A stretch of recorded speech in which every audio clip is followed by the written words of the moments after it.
Hello guys, welcome to my channel.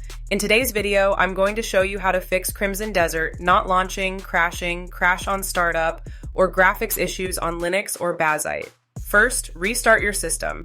A simple restart can fix temporary glitches and has worked for many players, so give this a try first. Next, update your operating system. Go to your system update settings and install all available updates. Once the update is complete, restart your system and launch the game again. Now try using Proton Hotfix. Open Steam, go to your library, right-click on the game, click Properties, then go to Compatibility. Enable Force the use of a specific Steam Play compatibility tool and select Proton Hotfix. Launch the game and check. If that doesn't work, keep Proton Hotfix enabled and turn off ray tracing in the game settings. This has helped many users fix crashes and launch issues.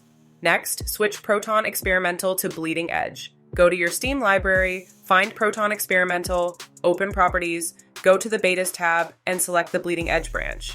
Apply changes and try launching the game again. After that, make sure your NVIDIA drivers are up to date. Update your GPU drivers using your system's driver manager or terminal, then restart your system. Now disable Steam Overlay, open Steam Settings, go to In-Game, and turn off the Steam Overlay. Launch the game again and check. Finally, try changing the display mode in the game. Switch to borderless window or windowed mode instead of full screen and see if that fixes the issue. One of these steps should help you run the game without crashing. So that will be all. Thank you so much for your time, and please like this video and subscribe to my channel.